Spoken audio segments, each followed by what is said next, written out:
Have you ever tried learning a new creative skill only to end up overwhelmed, stuck, and full of self doubt? You are not alone.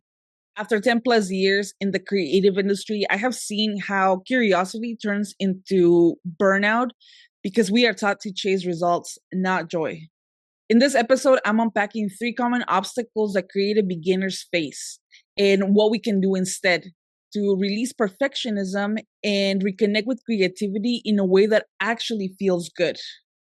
Hi, I'm Renata McElveny, creativity coach for neurodivergent and multi passionate women of color. And in this show, we talk about creativity not just as a hobby, but as a tool for self discovery, healing, joy, and everything in between. So grab your favorite drink, get cozy, and let's dive in. So let me tell you a little bit about what inspired this episode. I was on my YouTube, as I typically am, and there was a video that was recommended to me about creative nonfiction writing. And I've been curious about creative writing for a long time. So this is something that it's been in the back of my mind. And when this video showed up, I was really excited to watch it. And after watching it, I felt very compelled to write.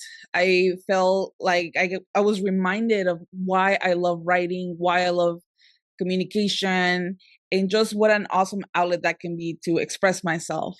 Following this excitement, I wanted to see if I could turn some of my journal entries into more polished, personal snippets of life, personal observations, maybe a personal essay, or even the beginnings of a memoir. And like most of us do, I started to research. I went online and I started looking up articles, videos, online courses on creative writing. And by the end of it all, I felt exhausted.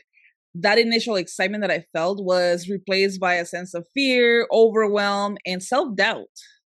In my mind, I kept repeating thoughts like, am I too old? Am I too late? Am I too unqualified to call myself a writer?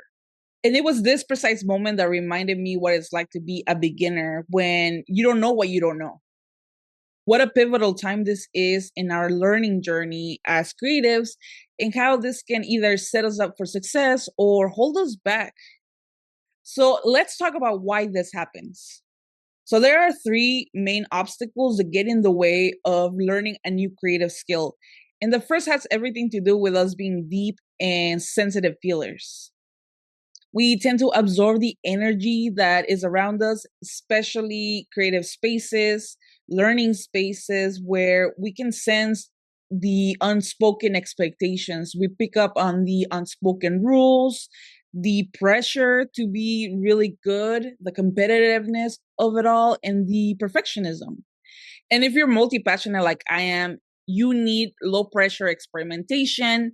You need time and space to know that you can try things out without feeling like you have to commit to it or like you have to have it all figured out from the get go.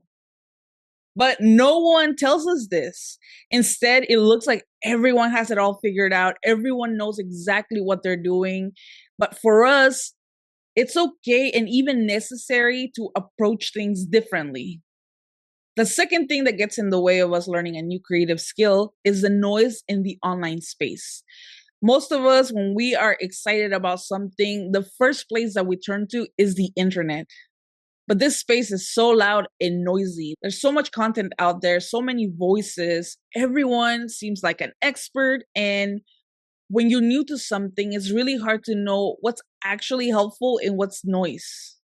So before you even started, you are already tired and discouraged. And that little spark that got you started starts to dim. And it's not because you didn't try hard, it's not because you're not creative or talented, but it's simply because of the way that we have been taught to consume information that can be so overwhelming. We end up using most of our energy just trying to sift through information, and this isn't built for people like you and I. The third obstacle that gets in the way of us learning a new creative skill is the perfectionism and the pressure to monetize our joy. Because here's the thing, we live in a world where it seems like everything that brings us joy has to become a business. For example, if you're into writing, the pressure is to write a book. Are you into coaching? Build a six-figure business. Are you into crocheting? You should probably start an Etsy shop. This creates so much unnecessary pressure. Suddenly, You can't just try something. You have to be good at it right from the get-go and fast. And you're not allowed to be a beginner. But here's the truth. It's okay to be a beginner. It's okay to be messy. And it's more than okay to simply do something because it brings you joy. So now that we're aware of these obstacles, what can you do instead? Well, I want to share with you a reminder, and I hope that you use this as your North Star moving forward. The joy of creating needs to come first, not the perfectionism, not the productivity, not the performing, just joy. Now, let me share with you a few more things that I do to keep the joy alive that I think you can also implement in your own creative practice. First, let yourself research for fun, no pressure to follow through. For neurodivergent and multi passionate people like you and I, researching for fun is half the fun. We love going into rabbit holes and learning about niche interests that we are into.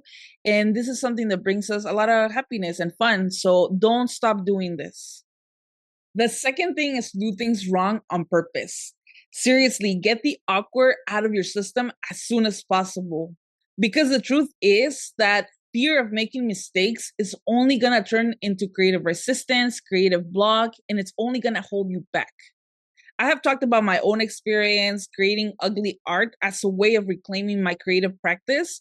And when I started to do this, I realized that I was having more fun, I was being more experimental, and I wasn't as afraid of what people would think because I was focused on what I was doing, my process, and having fun. So I really, really recommend that you do this. The third thing is to keep your work private if you want. Not everything has to be seen. This allows you to keep things low pressure. It gives you a chance to build a relationship with your own creativity and be able to hear your own creative voice instead of worrying about what other people think or what they expect from you. And remember, you don't have to share everything with the world. There are things that you get to keep sacred. Last but not least, I want you to follow your curiosity, not your fear. As I have been alluding to this whole episode, the creative space, the online space is filled with fear. And we can see this in the competitiveness of it all, the scarcity mindset that many creatives have, and the struggle for attention and validation. For many people, fear is a powerful motivator, but this isn't sustainable long term. This is why I believe that a better strategy is to lean into our curiosity and our joy instead of fear.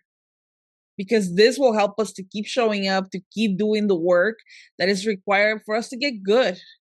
So write this down, put it on a sticky note, put it on your wall where you can see it. Joy first, pressure last. So here's my final takeaway. You don't need to know everything before you can start. You don't have to be perfect and you don't have to monetize your joy. The whole point of creativity is that you grow and learn about yourself. And you're only going to gain this clarity by doing, by creating. So start today, start messy, start your way because your creativity is valid even if it's imperfect. That's it for today's episode. If this resonated with you, please like and subscribe. And if you're craving more creative nourishment, reflections, prompts, make sure you're signed up for my newsletter. This is where I share personal stories and future offerings. The link is in the show's description. Thank you so much for tuning in, and I will talk to you on the next one. Until then, stay creative. Bye.